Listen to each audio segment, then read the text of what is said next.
लोकसभा के अध्यक्ष श्रीमान ओम बिरला जी, राज्यसभा के उपसभापति Harivansh ji,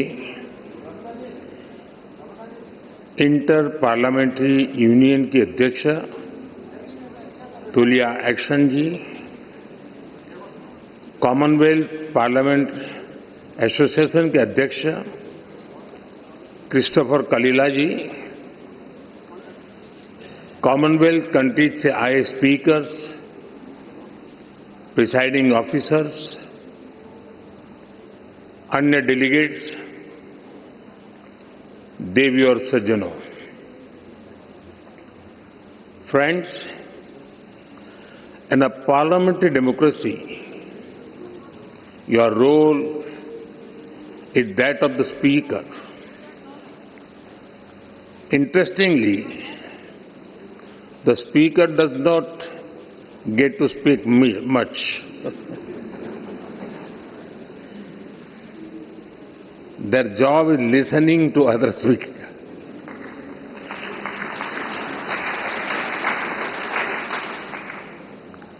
And ensuring everybody gets a chance.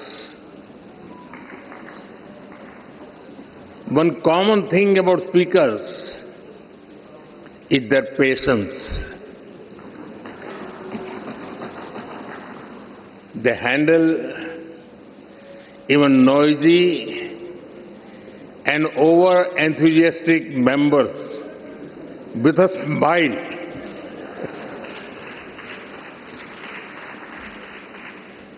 Friends, on this special occasion, I warmly welcome you. We are honored to have you with us today. Friends, जिस स्थान पर आप सभी बैठे हैं, वो भारत की डेमोक्रेटिक जर्नी का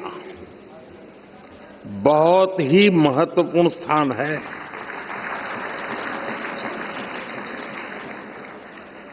गुलामी के आखिरी वर्षों में जब भारत की आजादी तय हो चुकी थी, उस समय इसी सेंट्रल हॉल में भारत के संविधान की रचना के लिए संविधान सभा की बैठकें हुई थी।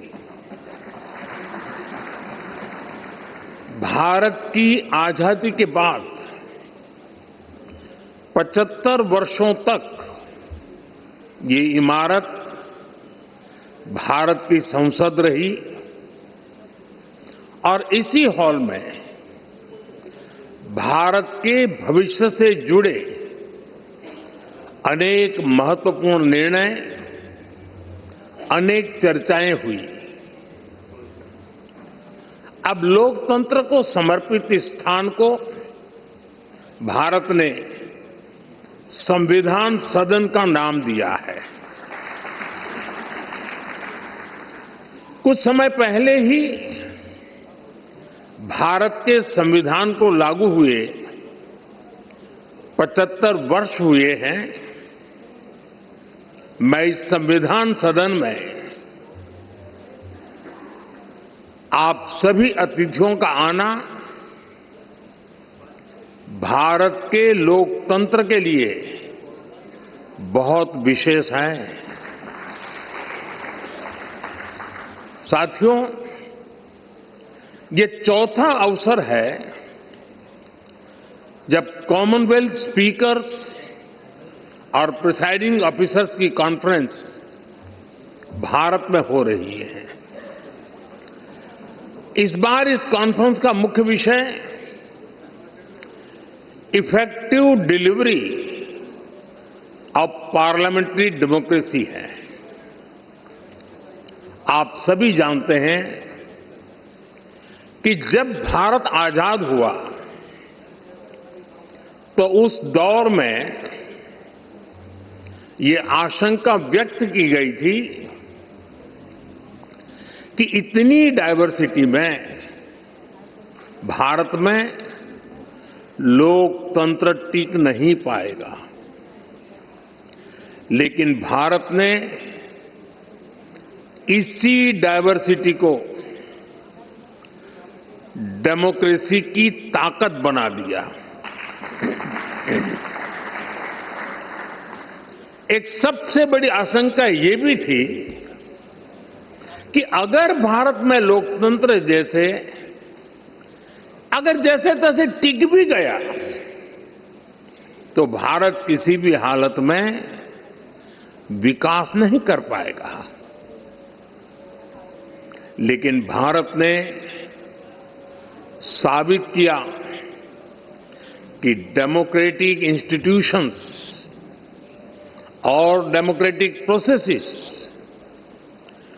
डेमोक्रेसी के स्टेबिलिटी, स्पीड और स्केल तीनों देते हैं।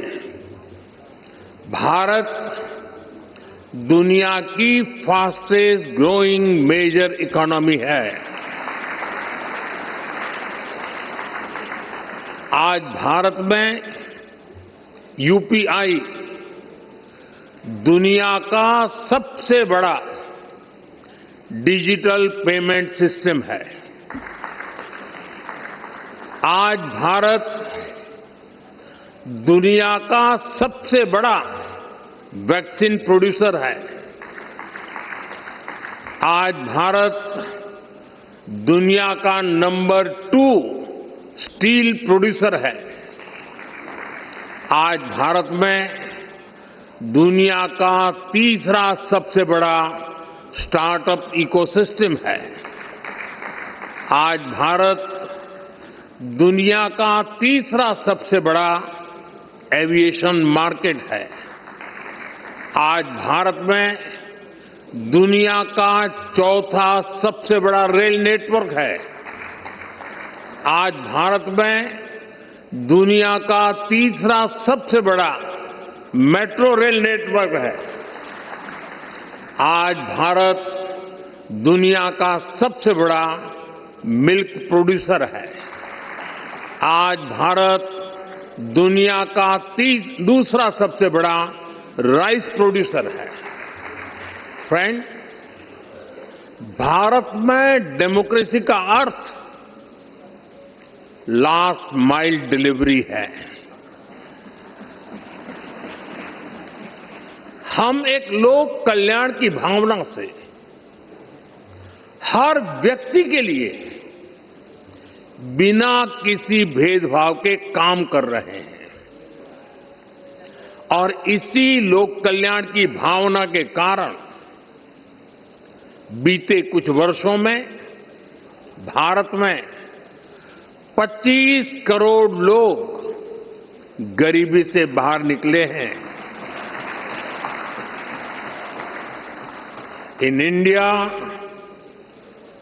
Democracy delivers. साथियों, भारत में डेमोक्रेसी इसलिए डिलीवर करती है क्योंकि हमारे देश में और भारत में देश की जनता ही हमारे लिए सर्वोपरि है। हमने उसकी एस्पिरेशंस को, जनता जनार्दन के सपनों को प्राथमिकता बनाया है। उसके रास्ते में कोई बाधा ना आए, इसके लिए प्रोसेस से लेकर टेक्नोलॉजी तक हर चीज को डेमोक्रेटाइज किया है और ये डेमोक्रेटिक स्पिरिट हमारी रगों में, हमारे मन में है, हमारे संस्कार में है। मैं आपको एक उदाहरण देता हूं। कुछ साल पहले पूरा विश्व कोरोना की आपदा से जूझ रहा था। भारत में भी संकट कम नहीं था, लेकिन उन चुनौतियों के बीच भी भारत ने 150 से ज्यादा देशों को दवाइयां और वैक्सीन पहुंचाई।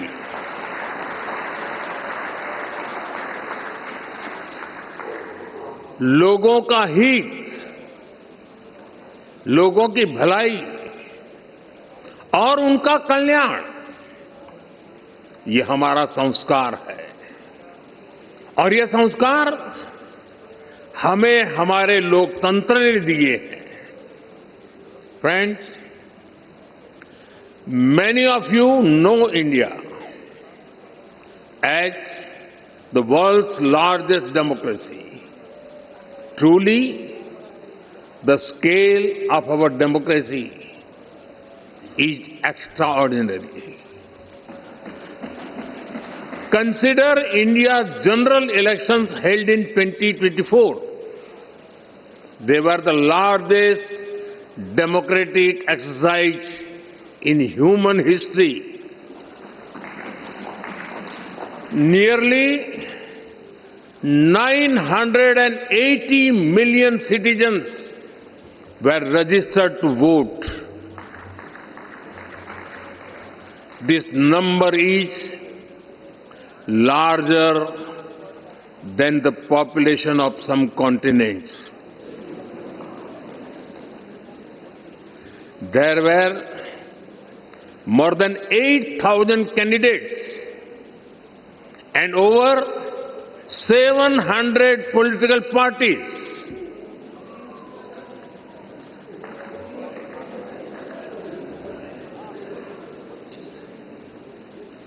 The elections also saw record participation by women voters. Today, Indian women are not only participating, but are also leading the way.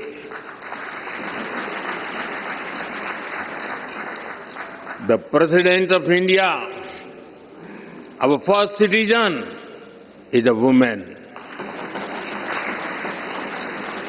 The Chief Minister of Delhi, the city which we are in right now, is a woman. In rural and local government bodies, India has about 1.5 million elected women representatives. They represent almost 50% of the leaders at the grassroots, which is globally unparalleled. Indian democracy is also rich in diversity. Hundreds of languages are spoken. There are over 900 television channels across different languages. Thousands of newspapers and periodicals are published. Very few societies manage diversity at this scale. India celebrates such diversity because our democracy has a strong foundation. Our democracy is like a large tree supported by deep roots. We have a long tradition of debate, dialogue, and collective decision making. India is called the mother of democracy. Our sacred texts, the Vedas, are over 5,000 years old. They refer to assemblies where people met to discuss issues. Decisions were taken after discussion and agreement. We are the land of Bhagavan Buddha. The Buddhist Sangha used to have open and structured discussions. Decisions were taken through consensus or voting. Further, there is a 10th century inscription from the Indian state of Tamil Nadu.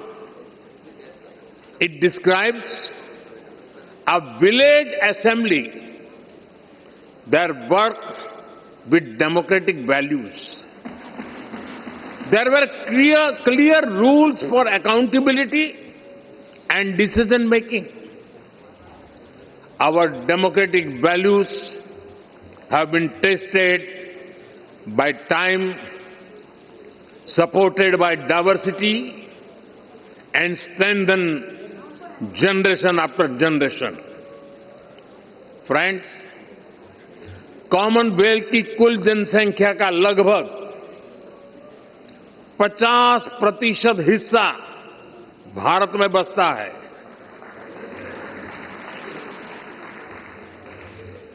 हमारा प्रयास रहा है कि भारत सभी देशों के विकास में ज्यादा से ज्यादा योगदान दे।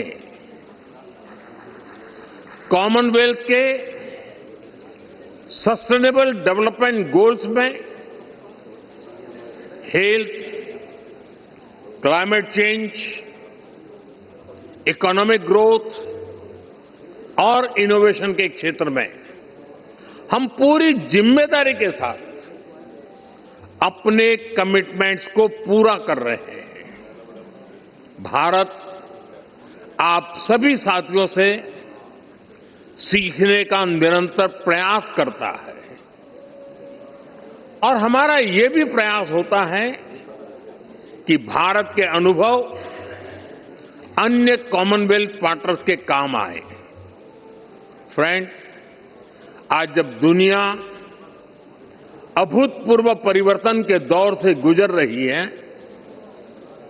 तब ग्लोबल साउथ के लिए भी ये नए रास्ते बनाने का समय है।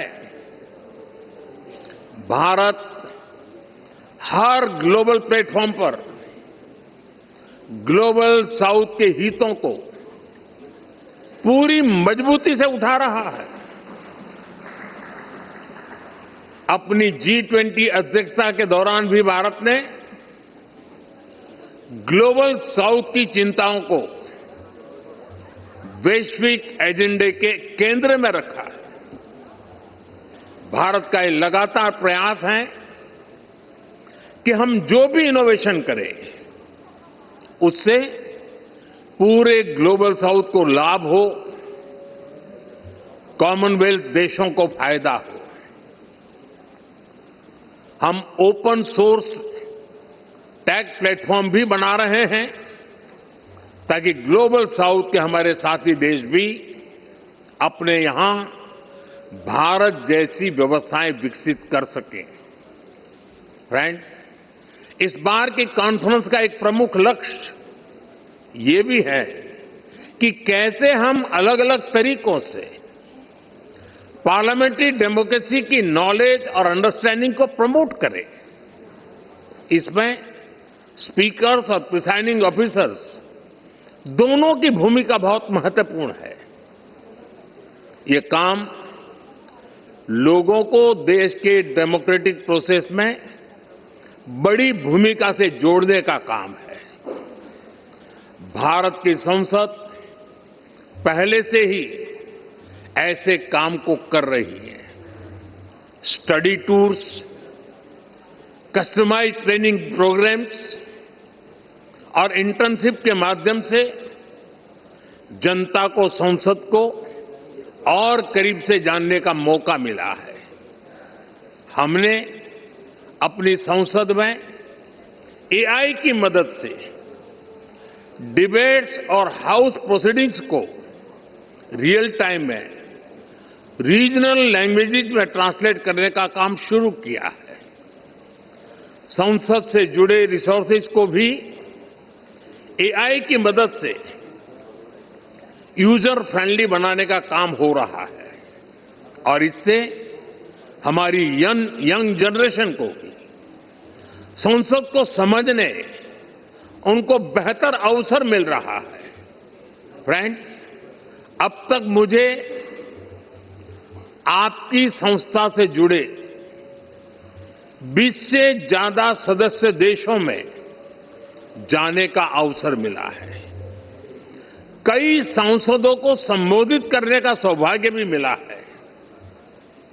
जहां जहां मैं गया, मुझे बहुत कुछ सीखने को मिला।